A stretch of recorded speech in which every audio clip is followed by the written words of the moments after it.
안녕하세요. 하나님의 말씀을 배달합니다. 요교큐의 김민호 목사입니다. 오늘 묵상할 본문은 사도행전 26장 1에서 12절의 말씀입니다. 제가 사도행전 26장 8에서 12절의 말씀을 봉독하고 함께 묵상하도록 하겠습니다. 당신들은 하나님이 죽은 사람을 살리심을 어찌하여 못 믿을 것으로 여기나이까?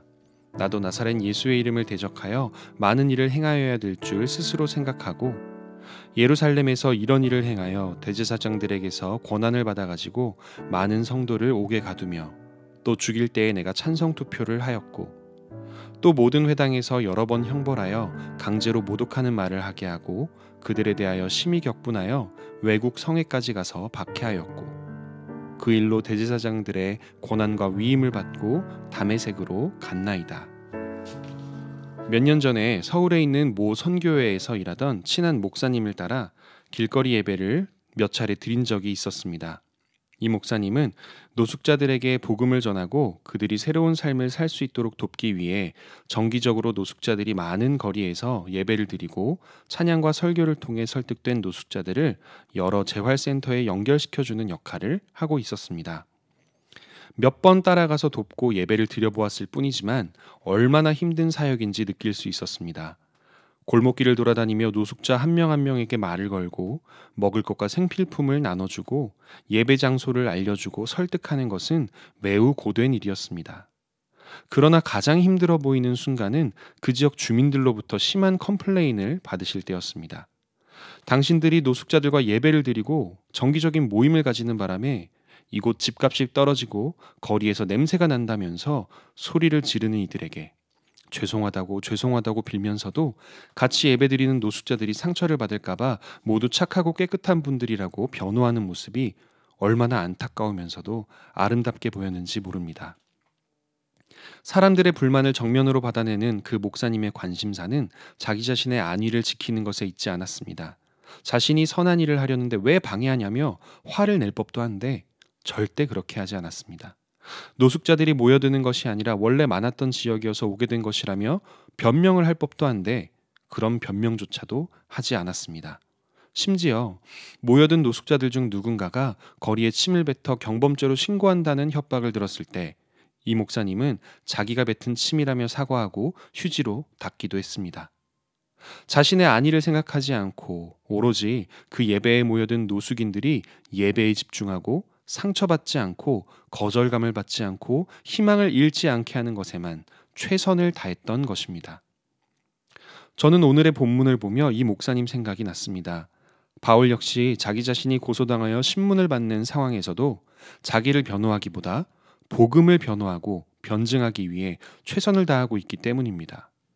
복음을 전하기 위해 자기 자신을 아끼지 않는 사도 바울은 자신이 고발당해 잡힌 상황도 복음 전파의 기회로 여기고 자신을 신문하는 이들의 질문도 복음을 전하기 위한 대화의 시작으로 여기고 자신의 무죄가 아닌 복음을 선포하기 위해 노력하고 있습니다. 바울이 아그리빠 왕과 로마의 관료들 귀족들 앞에서 주장한 것들은 자신이 유대인들 가운데 가장 엄한 바리새파의 생활을 하였다는 점과 한때 나사렛 예수의 이름을 대적하여 많은 성도들을 괴롭혔고 심지어 그들을 죽이는 일에 찬성했었다는 것입니다. 만약 유대인들만 가득한 법정이었다면 이런 주장은 바울 자신에게 유리했을지도 모릅니다. 유대교 랍비로서 기독교인들을 핍박했다는 것은 자랑스러운 증언이 될 수 있기 때문입니다. 하지만 로마인 관료들과 귀족들 앞에서 이는 자신의 상황을 더 좋지 않게 만드는 발언입니다.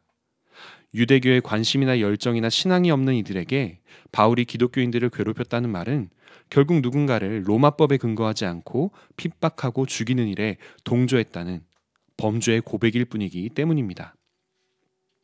바울이 이와 같은 사정을 몰랐을 리 없습니다. 자신을 신문하는 이들 앞에서 유리한 발언과 불리한 발언을 잘 구별할 수 있었던 똑똑한 사람이었습니다.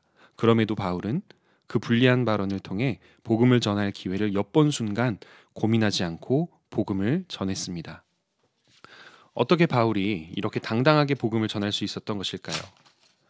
바울이 디모데전서 1장에서 고백한 것처럼 바울 자신은 죄인 중에 괴수라고 스스로를 여겼습니다.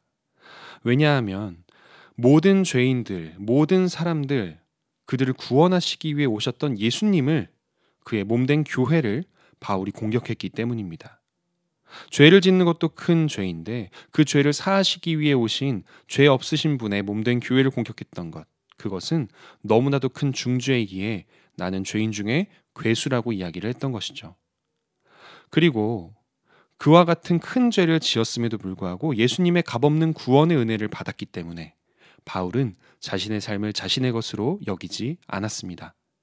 하나님 나라의 도래를 전하고 그리스도 메시아 구원자이신 예수님을 전하는 것이 가장 중요한 일이었습니다. 우리도 스스로를 반성해 보기를 원합니다. 우리를 위해 죽으신 예수님, 그 예수님의 십자가 사랑이 나에게는 얼마나 소중한지 반성해 봅시다. 그래서 그 은혜에 대한 감격이 내 삶을 복음의 전파자로 만들고 있는지 반성합시다. 만약 그렇지 않다면 우리는 예수님의 십자가 희생을 너무 가볍게 여기고 있는 것일지 모릅니다. 바울은 자신을 변호하기보다 복음을 변호하는 것을 택했습니다. 우리가 사도 바울 같은 열정을 가질 수 없을지 모르지만 적어도 내가 누군가에게 미움을 받을까봐 복음을 전하지 않는 실수는 피할 수 있기를 바랍니다.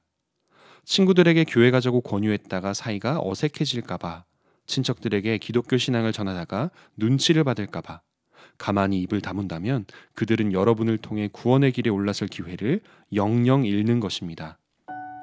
축호 전도 해보신 분들 많으시죠? 축호 전도를 하면 우리 교회 와라, 헌금해라, 주일 성수해라 같은 이야기를 먼저 하진 않습니다. 먼저 예수님을 자신의 구원자라고 입으로 고백하도록 종용합니다. 바로 이렇게 얘기하는 게 대표적인데요. 나는 예수님께서 내 죄를 대신하여 돌아가시고 나에게 영생을 주신 구원자이심을 믿고 나의 주님으로 영접합니다. 아멘. 이 짧은 믿음의 고백이 가진 힘은 엄청납니다. 나를 기억해달라는 한마디가 예수님 옆에서 함께 십자가에 달려 죽었던 죄인을 낙원으로 인도했음을 명심하시기 바랍니다. 복음을 전하는 것은 가치 있는 일입니다. 이 세상 어떤 것보다도 가치 있는 일입니다. 영원한 죽음에서 영원한 생명으로 옮겨가도록 돕는 일입니다. 우리 인생의 허무함에서 벗어나 하나님 나라의 영광을 바라볼 수 있도록 해주는 일입니다. 이 귀한 일을 내 심리적 평안을 위해 행하지 않는다면 나중에 우리 주님의 얼굴을 배웠을 때 얼마나 민망하겠습니까? 그 영원한 민망함을 피하기 위해서라도 이 땅에서 아주 잠깐의 민망함을 이겨낼 수 있는 우리 모두가 되기를 진심으로 소망합니다. 적용하겠습니다. 가까운 사람들 중에 주님을 믿지 않는 이들이 있다면 올해가 가기 전에 꼭 한 번은 복음을 전해봅시다.